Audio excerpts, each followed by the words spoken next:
Nos Sí, hemos sí. pasado, ¿no? No, estamos bien, no mucho. Ya, a ver, vamos. Veremos el acto de remate. Es decir, cómo se desarrolla, ¿verdad? Entonces, este tendría que iniciarse en el día y la hora que han sido señalados previamente, ¿no?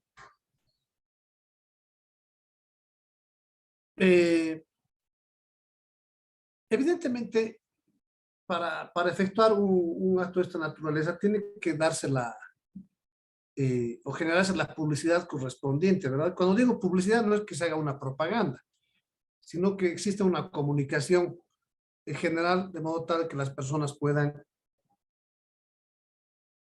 acceder a la misma, ¿no? No sé si han tenido la oportunidad de ustedes de leer el periódico y sale en el periódico,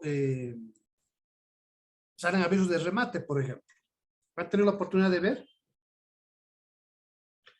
A eso nos referimos con esa publicidad, ¿no? Y con anticipación. Entonces se señalan de manera expresa la fecha, la hora en que se va a llevar a cabo el verificativo de una audiencia de esta naturaleza, ¿no? Esto es fundamental a efecto de que la gente pueda tomar conocimiento de aquello y apersonarse. ¿Y por qué se hacen con periodos previos de anticipación? Porque en los remates judiciales, por ejemplo, al margen de que tiene que constituirse, o sea, las personas interesadas tienen que constituir un determinado monto, un porcentaje para habilitarse al remate, esto no se hace de la noche a la mañana.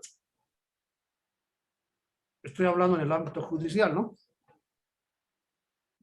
Esto toma un tiempo, por eso es que se definen periodos nomás relativamente largos para los verificativos de estas audiencias. Entonces, ya constituidos eh, en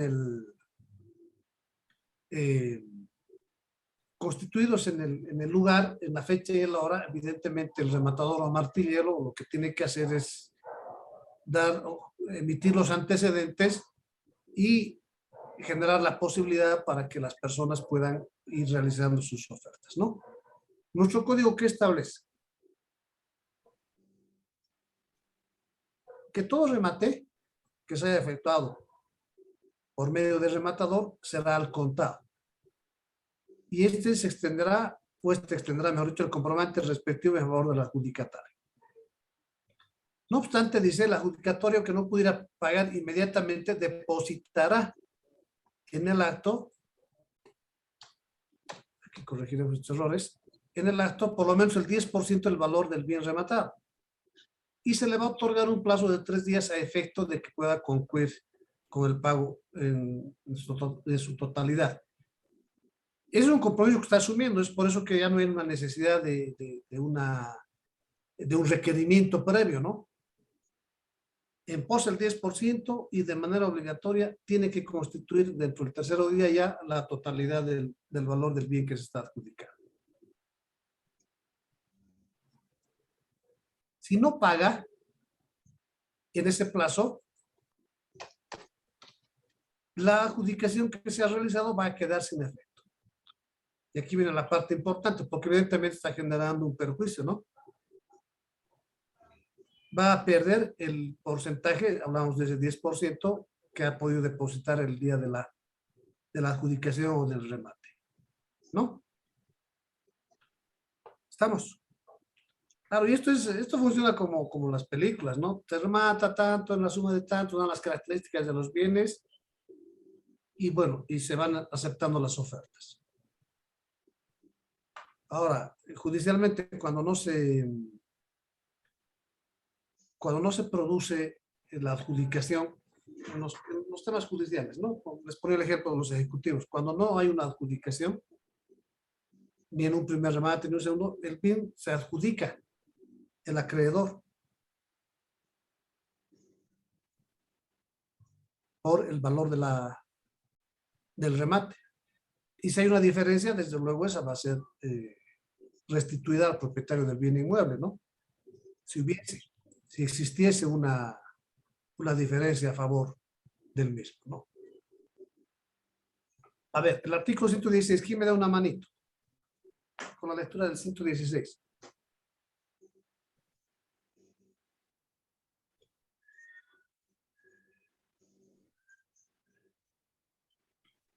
Hola, hola.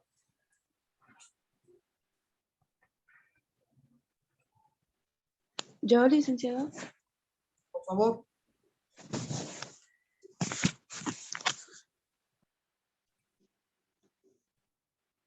Adelante.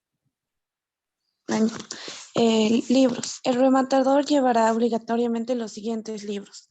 1. De consignaciones, donde se anotarán por orden de fechas los bienes, mercaderías o especies que reciba, con indicación de la cantidad, peso o medida y otras características, así como el nombre y domicilio de la persona por cuya cuenta deba rematarse y el precio estimativo.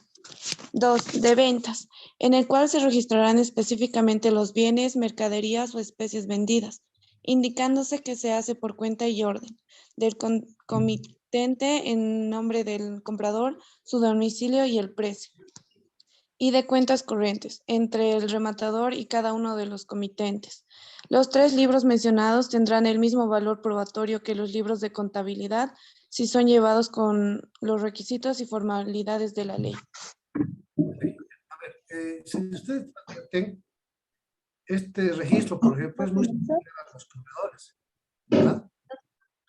En relación a que debe haber un registro cronológico, desde luego, o de bienes, qué mercaderías son los que ha recibido a efecto de la subasta o remate, con indicación precisa de las cantidades, pesos, etcétera, etcétera, según corresponda a la mercadería, ¿no? O la mercancía. Y de la misma manera, pues tiene que hacer ese registro de las personas, ¿no? Cuando hablamos de comitente, estamos hablando de quién ha solicitado, de quién es el que, de quién es la mercadería, quién ha pedido que se realice este remate, ¿no? A eso nos referimos con el comitente. En el libro de ventas se van a registrar, aquí hay otro errorcito, se van a registrar cuáles han sido los bienes, las mercaderías que han sido vendidas, ¿no? Y lógicamente se va a indicar que se hace por cuenta de, ¿no? ¿Quién ha solicitado? ¿Por quién está vendiendo ese producto? Y va a consignar adicionalmente el nombre de quien ha comprado, el domicilio y el precio en el cual ha sido rematado. Esto con la finalidad de generar la información necesaria y no exista luego ningún tipo de discrepancias entre el comitente y quien ha realizado el acto, ¿no? Y adicionalmente va a realizar, o va a llevar, mejor dicho, un libro de cuentas. Entre el rematador y cada uno de los comitentes. El rematador es el que está realizando la actividad, ¿no? Y los comitentes son quienes están entregando su mercadería, su mercancía para este tipo de transacción o de venta. Ahora, como valor probatorio, el código está estableciendo que estos 3 libros van a tener el mismo valor como medio de prueba, me refiero a los libros de contabilidad que se llaman, ¿sí? Pero, siempre y cuando estos hayan sido registrados, se registren, mejor dicho, y se lleven con los requisitos y las formalidades que está estableciendo el mismo ordenamiento jurídico. De lo contrario, pues podría constituir cualquier, como cualquier otro tipo de operación o de transacción, ¿verdad? Si es que no se lleva un registro adecuado. Prohibiciones.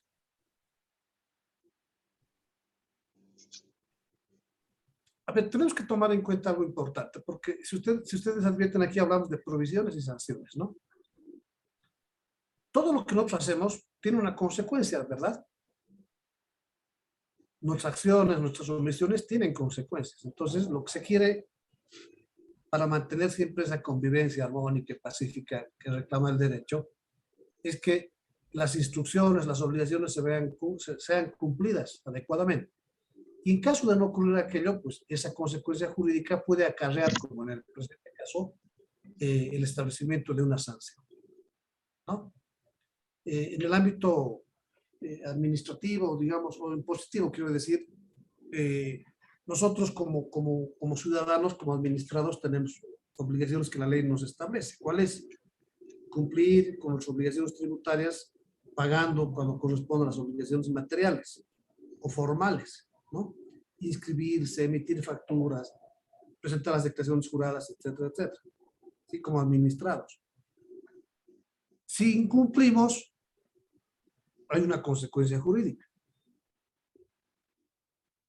Y nos van a imponer, como corresponde, una sanción, ¿verdad? Entonces, yo me animaría a decir en todo el orden, en todas nuestras actividades, en todo lo que realizamos, que esté sujeto a una regulación, la inobservancia o el incumplimiento va a acarrear, pues, o va a generar, mejor dicho, esa consecuencia jurídica, acarreando, según corresponda, a lo mejor una sanción. Y en el presente caso ocurre lo mismo. Hemos estado advirtiendo de que todos estos auxiliares... ¿Cómo está, señora? Que me levanté. ¿Cómo está, señora? Mal. ¿Por qué? Porque no quiero escuchar. ¿Cómo que no quiero escuchar, señora? Micrófono, por favor. No te cansas del pollo cada día. No, ayer me pollo. A ver. ¿Te gusta este pollo, no? Este pollo te gusta harto, ¿no?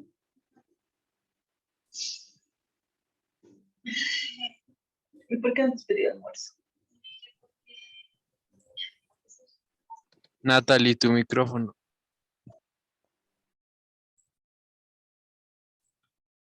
Pues no basta de identificar. Ya. Entonces decíamos que eso va a ocurrir. Cuando nosotros incumplimos las obligaciones a las que estamos sujetos, pues vamos a generarnos una sanción. Entonces, en esta materia, considerando esa importancia y delicadeza, además de la función que desempeñan los rematadores, tiene también provisiones, y dentro de estas está la de adquirir para sí esas mercaderías que están sujetas o puestas para la subasta, ¿no? Y al igual que el corredor, tampoco puede hacer cobranzas, tampoco va a garantizar los contratos, ¿sí? ¿Por qué? Porque aquí nuevamente entramos en esos conflictos de intereses, ¿no? Entonces, todas las provisiones determinadas para el corredor de comercio también son establecidas para el rematador o martillo, ¿sí? Ahora, si el rematador adjudicar el bien a alguna persona que no ha expresado su oferta a viva voz y de forma clara, que se entienda, va a ser sancionado, ¿sí? Y miren, esta sanción dice con una multa igual al valor del bien rematado. Esta sanción se va a imponer por la autoridad municipal sin permiso de aplicarse a las previsiones indicadas en el Código Penal. No, bueno, aquí vamos a advertir una regulación más precisa al respecto. Pero ¿qué es lo que se quiere? Si estamos hablando de un acto público, de un remate público, quien tenga que hacer su oferta tiene que hacerlo pues de manera clara y que se entienda, ¿no? Ahora, si el rematador no o adjudica el bien omitiendo este aspecto, va a generarse una sanción. Y esto puede darse, ¿por qué? Porque podría ser un acuerdo, ¿verdad?, entre partes. Bueno, yo me voy a presentar a la subasta y tú me vas a adjudicar el bien, ¿no? Ese podría ser el acuerdo. Entonces, para evitar precisamente aquello, es que la normativa exige que exista una oferta que sea entendida y que sea clara y conocida por el resto de los que están participando del acto. Miren, en las actividades así, del diario vivir, podríamos decir, que no están evidentemente vinculadas a una subasta como la que estamos analizando. Si ustedes van a las citas, van a estudiar la cita, por ejemplo, hay quienes venden esos productos de yeso, alcancías, adornos, etcétera, ¿no ven? Y estos lo que hacen es venden los números, unas tiritas, ¿verdad? Que tienen 3, 4, 5 números, tienen. Entonces el vendedor va gritando, ¿no? Número tantos al agua, número tantos al agua, así. Y el tercer número generalmente se adjudica. Entonces, cuando hablamos de ese acuerdo que puede haber entre quien supuestamente está comprando el bien y el que está rematando, lo que suele ocurrir en la cita es lo siguiente. El vendedor, al momento de entregar la fichita con los 3, 4 números que pueda consignarse, ve un número de esa lista, ¿no? No sé, tiene, digamos, el número 10, el número 50, el 55, el 105, ¿no? Y aprende uno de esos números, se graba uno de esos números, el vendedor, y dice, no, el número 30 al agua, el número 20 al agua, el número 5 es el ganador, ¿verdad? Entonces, en realidad no hay una transacción ahí efectiva, no hay una operación. Es simplemente un mecanismo de engaño que se utiliza, ¿no? Entonces, sí, miren, si es una actividad tan básica, tan elemental, tan sencilla, podría ocurrir aquello o ocurre aquello, algo similar podría plantearse o suceder cuando hablamos de un remate, ¿no? Y les comento que en el tema judicial se han podido advertir o observar realmente algunas operaciones realmente detestables, ¿no? Porque lo que ocurre es que llegan a este tipo de acuerdos y más o menos se direcciona la adjudicación del bien a determinada persona, ¿no? Entonces se van cometiendo, se van realizando una serie de irregularidades que en apariencia estarían dentro de lo que es una operación o un acto normal de remate, pero en el fondo son resultantes de acuerdos irregulares a los que puedan llegar las personas que están interviniendo. Entonces hay que evitar aquello, y cuando ocurre aquello, pues hay que establecer sanciones. Y esa posibilidad que advertíamos en la anterior diapositiva, esta cuando no ha sido expresada la oferta de manera clara y entendible, es que sí podría estar sujeto a un tipo de acuerdo de esa naturaleza, ¿no? Bien. El artículo 119 del Código de Comercio establece la obligación que tiene el rematador de rendir cuentas, ¿no? Dentro del tercer día de verificado el acto de remate. Y dentro del quinto día, o sea, dentro del tercer día rinde cuentas y hasta el quinto día lo que tiene que hacer es pagarle al comitente, es decir, al propietario de los bienes, el monto emergente o el saldo líquido del acto de remate o de subasta, ¿no? Es la forma en que está rendiendo cuentas o va a rendir cuentas, ¿verdad? Ahora, podría presentarse de que no, o ocurrir de que no se rindan cuentas y no se haga el pago efectivo, ¿no? Si esto ocurriese, ese rematador o ese martillero va a ser objeto de un proceso ejecutivo. Es decir, va a ingresar al ámbito jurisdiccional a efecto de que ese comitente pueda recuperar, o sea, primero pueda rendirle cuentas y pueda recuperar el monto producto de la subasta o del remate, ¿sí? Y en este hipotético, ¿qué va a ocurrir? Va a perder el derecho a la comisión este rematador. ¿Estamos? Bien. La comisión. La comisión que va a recibir el rematador va a ser del 10% del valor de la venta, ¿no? Del producto de la venta. Ahora, ¿qué incluye este monto? ¿Qué incluye este porcentaje? Incluye, estamos viendo dentro del ámbito privado, ¿no? Incluye los gastos de publicidad, de almacenaje y otros que puedan realizarse que estén vinculados con la actividad. Puede ser que estos gastos sean cubiertos por el propietario, por el comitente, ¿sí? Esto atendiendo la naturaleza de los bienes que se puedan vender. O por lo que podría demorar entre realizarse el remate y entregar los bienes a quien está recibiendo los mismos, ¿no? Son características o particularidades que van a guardar o guardan relación con las características o con la naturaleza de los bienes que se están dando en remate. ¿Sí? Ahora, un otro elemento que es importante, ¿qué es lo que se quiere cuando realizamos una actividad de esta naturaleza? Se quiere generar seguridad.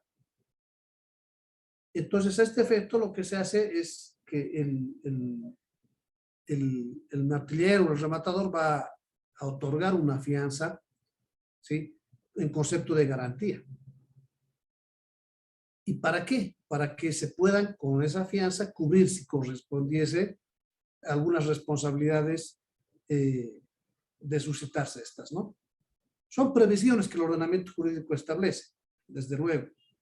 No es que necesariamente va a ocurrir un perjuicio, va a ocurrir un daño, es que haya que reparar o cubrir aquello, o algo diré, sino que podría presentarse. Y bajo esa línea es que el ordenamiento jurídico establece la posibilidad o la necesidad, mejor dicho, de otorgar una fianza.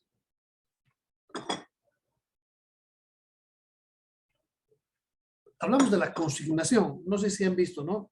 Se vende, o yo voy a vender este producto, o lo voy a dejar en consignación. ¿No? A veces entregamos un bien, una mercadería a alguien que es una persona que se dedica a vender bajo consignación. Se recibe una cantidad de bienes, puede haber la venta de los mismos, va a haber un porcentaje que se va a establecer, sí, pero esto no involucra necesariamente a que tenga que realizarse o transferirse absolutamente todo, sino lo que se va a ir cobrando va a ser proporcional a la cantidad de la mercancía que se está transfiriendo.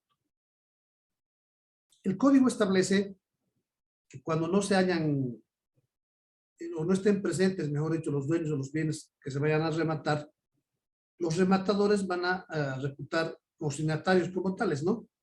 Y estos van a estar sujetos a las obligaciones del contrato de comisión y consignación. ¿Por qué? Porque no puede haber alguien que intervenga y no reciba una remuneración por la actividad que está desarrollando. ¿Sí? Ahora, aquí viene un problemita. La quiebra fraudulenta.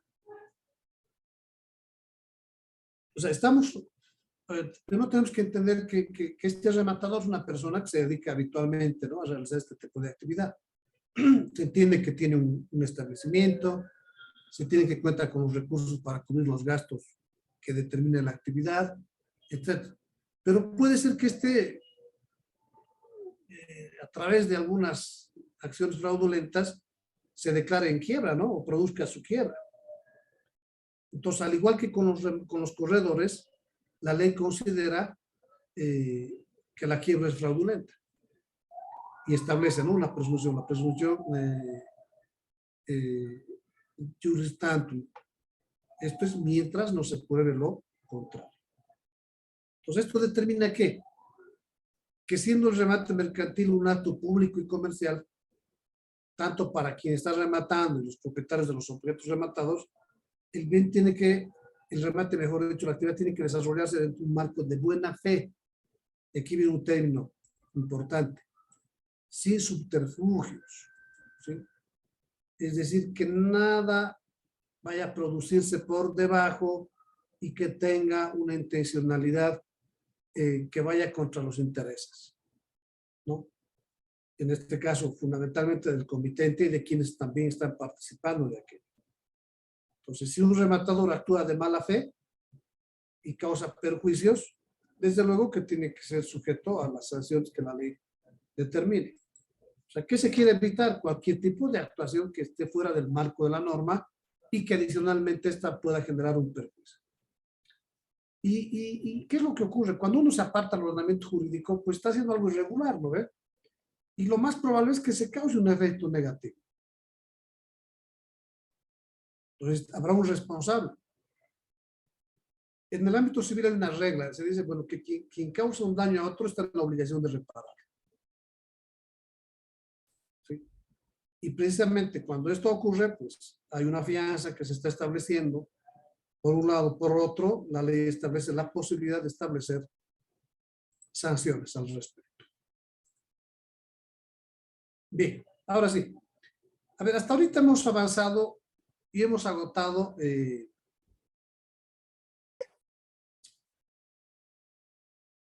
temas muy generales del derecho comercial. Una primera parte histórica, luego hemos visto algunas regulaciones importantes como son los principios contables, como son los libros contables. Hemos hecho referencia a quienes participan en la actividad comercial como auxiliares de comercio y quienes van cumpliendo además ciertas actividades dentro del comercio como tal. Hablamos de los administradores, hablamos de los corredores, hablamos de los corredores de seguros y hemos concluido hablando de los rematadores o martilleros. ¿Sí? Entonces, a partir de esta lección que son las sociedades comerciales, ya vamos a ingresar a un análisis o a un desarrollo, mejor dicho, de los temas vinculados a la conformación de sociedades, tipos de sociedades, requisitos para la conformación de cada una de estas. ¿Sí? Y esto es lo que más nos interesa, digamos, no es que lo otro no sea importante, lo es, pero aquí ya nosotros vamos a ingresar a un escenario mucho más objetivo, mucho más práctico, porque podemos ser en algún momento quienes participemos ya de una sociedad, conformemos una sociedad, o en su defecto quienes estemos a cargo a lo mejor del estudio previo para la constitución de una sociedad comercial, ¿no? Cuando digo un estudio previo, pues puede haber un estudio, o podría haber un estudio técnico en el que ustedes tendrán que participar ya en su condición de contadores públicos pasado mañana, ¿cierto? O a lo mejor quieren constituir una empresa con un amigo, con familia, etcétera, etcétera. Entonces, ahí es importante tomar en cuenta ya esta regulación específica o estos temas específicos que hacen a las sociedades comerciales. ¿Estamos? Bien, a ver, vamos a desarrollar inicialmente esto de manera general, las sociedades comerciales, y nos vamos a detener antes de ingresar a lo que es la sociedad de responsabilidad limitada, las sociedades colectivas, con la finalidad de que ustedes puedan concluir el día de hoy, o no sé si han concluido, y mandarme sus trabajos definitivos. A ver, les escucho. ¿Han terminado sus trabajos? ¿Han tenido tiempo? No, Lic, todavía. No, licenciado. Todavía no. Estábamos estudiando para el examen. Todavía no. ¿Tienen exámenes ya? ¿Han dado exámenes? Licenciado. Hoy tenemos, bueno, yo tengo examen hoy, licenciado, de Derecho Laboral y varios de los compañeros de aquí. Yo también lo hice. Ya. Entonces vamos a hacer lo siguiente.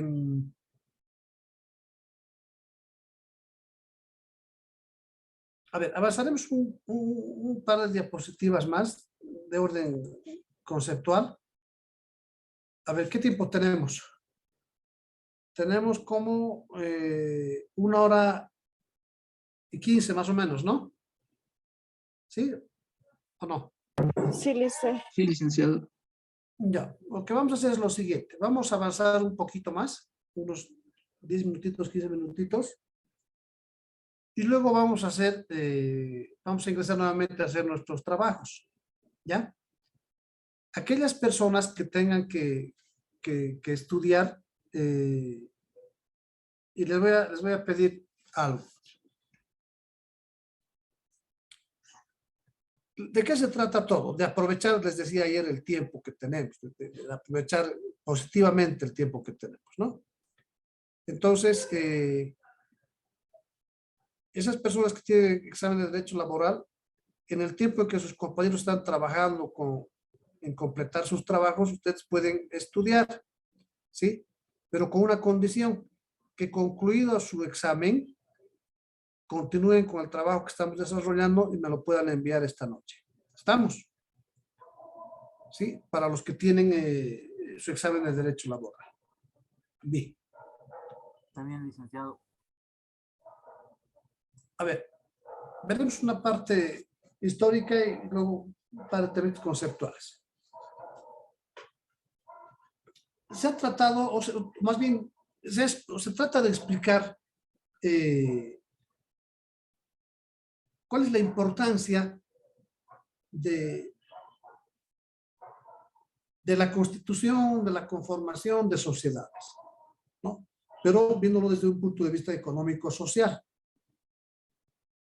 Entonces, en esta diapositiva hacemos se hace un breve ejercicio, esto es parte de la doctrina, en la que se hace un ejercicio tratando de mostrar qué es lo que pasa con la edad de las personas, cuando hablamos de esas limitaciones biológicas, Luego hablamos de limitaciones económicas y en qué medida la constitución de sociedades pueden minimizar estas limitaciones o facilitar, mejor dicho, el ejercicio del comercio. Entonces nos plantean un ejemplo, ¿no? Y dice, bueno, como una limitación biológica es la edad. ¿Sí? A ver, nada se produce de la noche a la mañana. Y más en el ámbito comercial, los réditos o el éxito no se alcanza tampoco de la noche a la mañana, ¿no? En muchos casos son procesos largos que se tienen que seguir para poder estabilizarse primero y luego para empezar a generar ya utilidad. Eso es lo que ocurre. Hacer empresa es sumamente difícil. Sumamente difícil. Y hay que distinguir, ¿no? Los empresarios hacen una distinción, dicen, no, yo soy empresario, no soy comerciante, dicen, ¿no? Claro, conceptualmente están ejerciendo igualmente el comercio. Pero ¿qué es lo que ocurre? Cuando uno quiere hacer una empresa, asume los riesgos. Asume los riesgos, invierte, ¿no? Se haya obligado a cumplir obligaciones laborales y sociales, ¿no? Y cuando hablo de riesgos, pues va a asumir también las pérdidas, si es que estas existiesen, ¿no? Eso es lo que ocurre. En cambio, los comerciantes generalmente, me refiero al comercio al por menor, ¿no? Son, podríamos decir, son más hábiles porque se adecúan inclusive a la época, se adecúan a las circunstancias y condiciones. El comerciante generalmente no pierde, ¿no? Yo le estoy tratando de explicar algo que ocurre todos los días, ¿no? Es mi percepción, es mi percepción. El comerciante hoy día, de acuerdo a la época, puede estar vendiendo productos navideños, ¿no? Va a llegar el carnaval y lo vamos a ver ese mismo comerciante vender productos propios del carnaval, ¿no? Y así va cambiando su mercadería, etcétera. ¿Por qué? Porque se suele ajustar adecuadamente a aquello, ¿no? Y sus márgenes de utilidad, y esto es muy importante, no son pues significativos, no son altos. A veces son centavos, pesos los que se ganan diariamente por producto, ¿no? Entonces, no es una actividad sencilla. Entonces, cuando hablamos de esas limitaciones biológicas,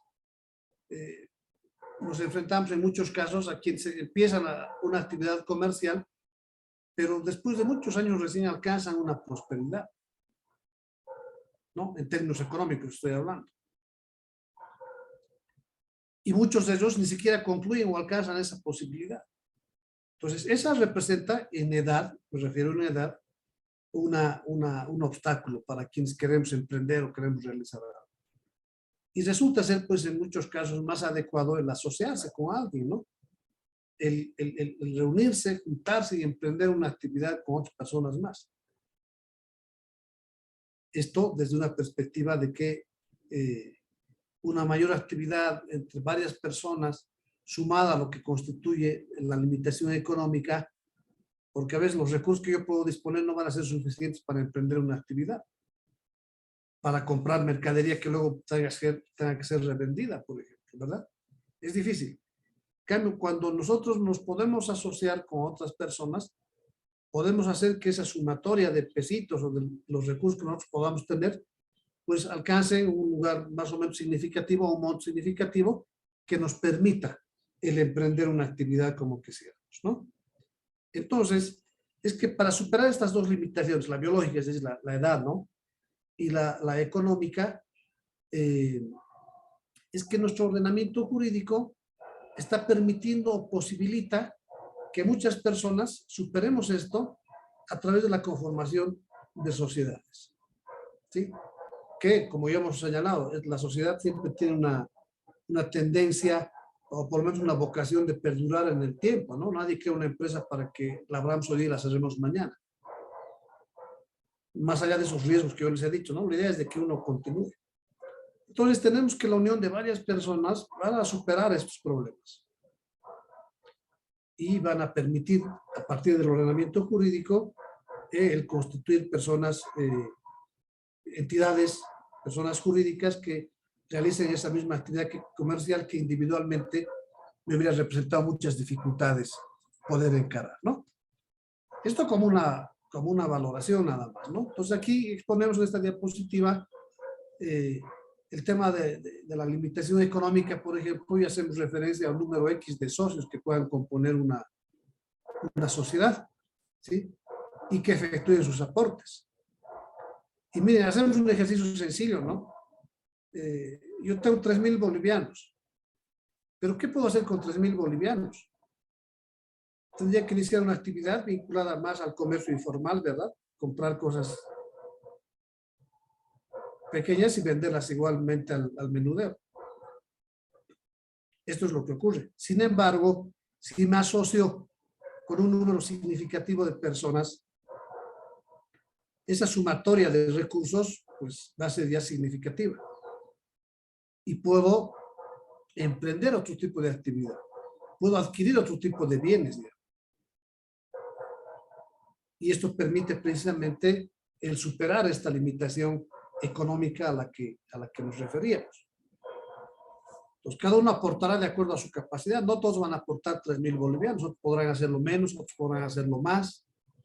Pero lo que se quiere es conformar un patrimonio tal que pueda permitir el emprender una actividad y soportar de inicio las dificultades que entraña un emprendimiento, ¿no?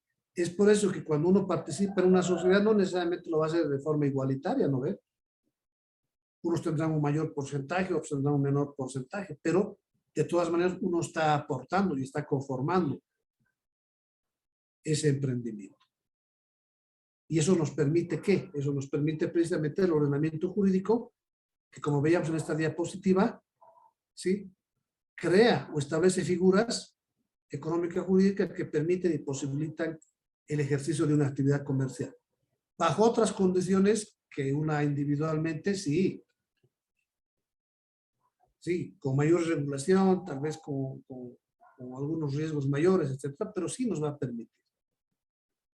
Entonces, entendemos que solo en sociedades podríamos nosotros pensar o proyectarnos de una manera más amplia. Sí, pensar en grande.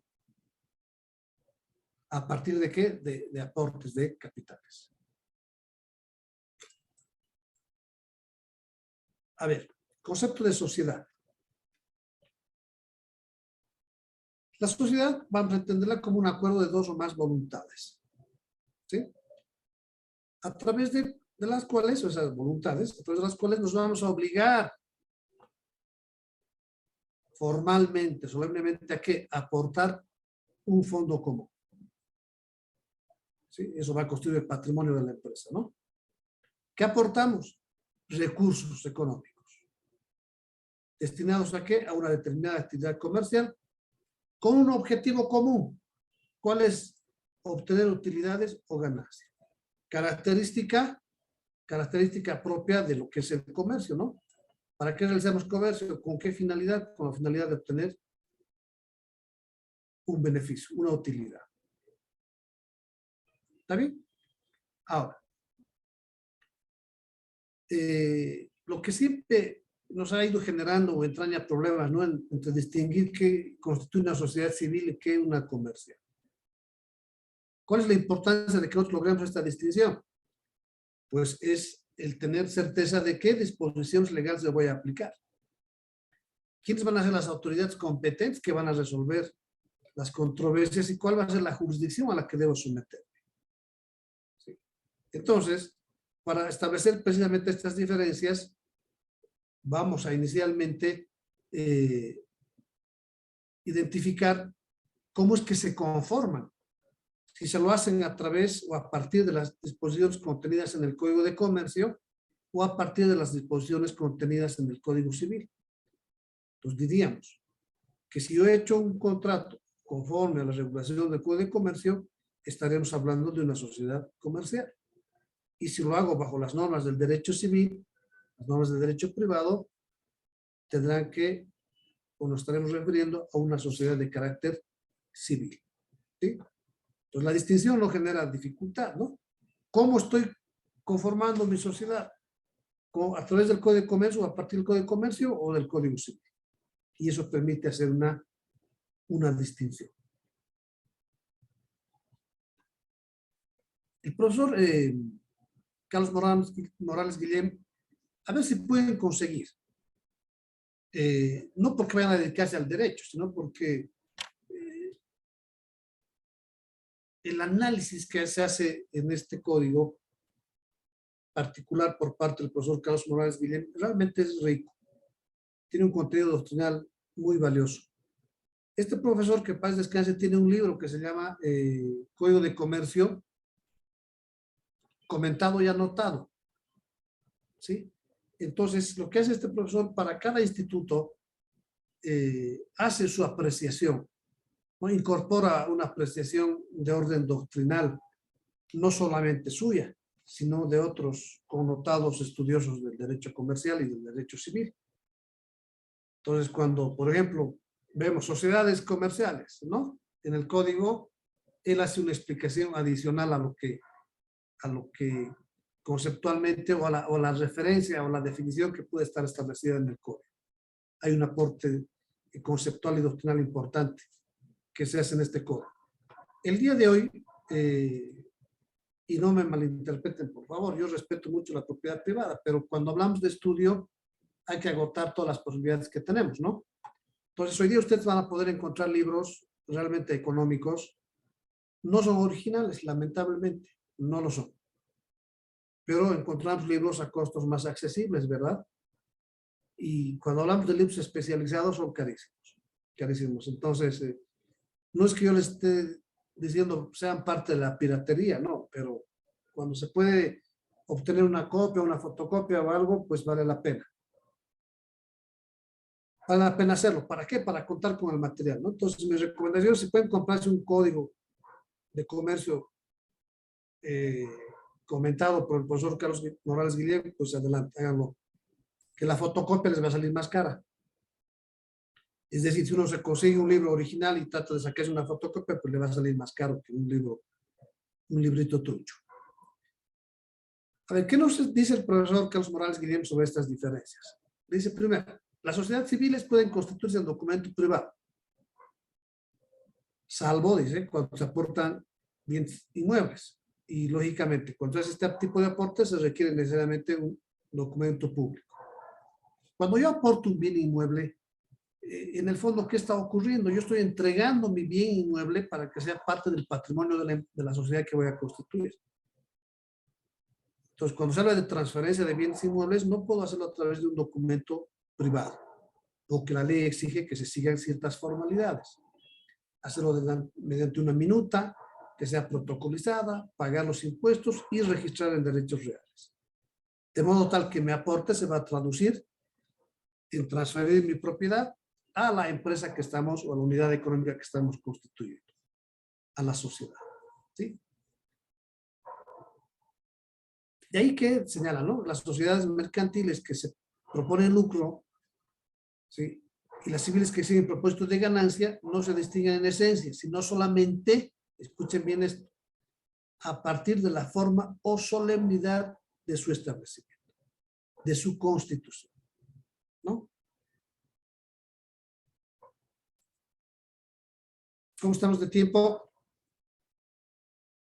2 minutitos más. La segunda diferencia. Las sociedades civiles no requieren publicidad. En cambio, las sociedades comerciales deben inscribirse obligatoriamente en el registro de comercio. ¿Estamos? Tercera. Las sociedades comerciales constituidas sin cumplir los requisitos legales funcionan irregularmente, con efectos también regulados. ¿Sí? Las civiles son consideradas como sociedades de hecho. Pues aquí esta característica es fundamental, ¿no? Esa formalidad o esa solemnidad o ese cumplimiento de observación de requisitos hacen a las empresas o a las sociedades comerciales, ¿no? Porque para su constitución se requiere el cumplimiento y observancia de esos requisitos. En tanto, las civiles no consideran precisamente aquello y son consideradas como sociedades de hecho. Operan, desarrollan su giro sin ningún tipo de inconveniente. Tercera, o cuarta, las sociedades civiles no están obligadas a llevar libros mercantiles. En cambio, las comerciales sí. Hemos visto cuáles son los libros que estamos obligatoriamente sujetos a llevar. Otra diferencia. Para la sociedad comercial se exigen estipulaciones precisas sobre quiénes son los que van a administrar. En cambio, no ocurre aquello en las civiles. Se presume que todos ellos tienen la facultad de administrar. Hace rato el compañero preguntaba y decía, bueno, ¿podemos designar a más factores o administradores? Preguntaba, ¿no? Entonces, he aquí la respuesta. En las sociedades mercantiles o comerciales, mejor dicho, tiene que establecerse con precisión quién es el administrador. En cambio, en las civiles, todos se presume, ¿no?, que todos tienen la facultad de administrar. Y responde a la pregunta, ¿no? Otra, la responsabilidad de los socios en las sociedades civiles, por regla general, es limitada y mancomunada con prestación divisible. Esto conforme a lo que estamos operando, los actos y lo que se pueda realizar en la sociedad civil. En cambio, en las sociedades comerciales, la responsabilidad es ilimitada y solidaria. Ahora, esto también dependerá del tipo de sociedad que vayamos a constituir, ¿no? Puede ser limitada, sí. ¿Respecto a qué? Al valor o al importe de los aportes que nosotros vayamos a realizar. Ahí hablamos de las sociedades de responsabilidad y sociedad anónima. Una otra diferencia. Las sociedades civiles se disuelven por muerte, interdicción, insolvencia de cualquiera de los socios. En cambio, en las mercantiles, la muerte de uno de los socios o de accionistas no determina la disolución de la sociedad. Claro, como es una persona jurídica, los herederos inclusive pueden, después de hacerse declarar como tales, pueden conformar la misma sociedad o vender sus cuotas o vender sus acciones. El vencimiento de plazo en las sociedades mercantiles no admite prórroga, sino con las formalidades de una nueva constitución. No se olviden que cuando se constituye una sociedad, pues establece un objeto y el plazo de vigencia está vinculado también al objeto.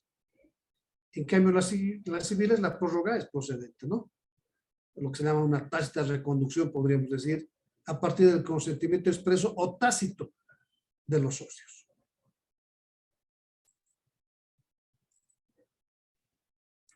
En las sociedades civiles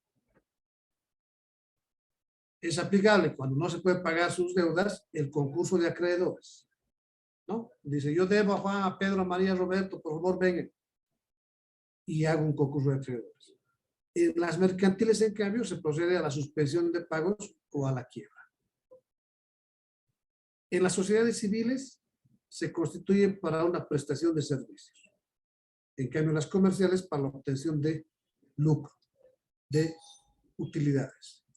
En mi rubro, por ejemplo, en mi actividad, nosotros conformamos sociedades civiles como abogados. ¿Y qué es lo que hacemos? Prestamos servicios. ¿Sí? Ahora, evidentemente nos va a generar recursos, podremos ganar, etcétera. Pero en cambio, en una sociedad comercial, siempre el objetivo es lograr u obtener utilidades.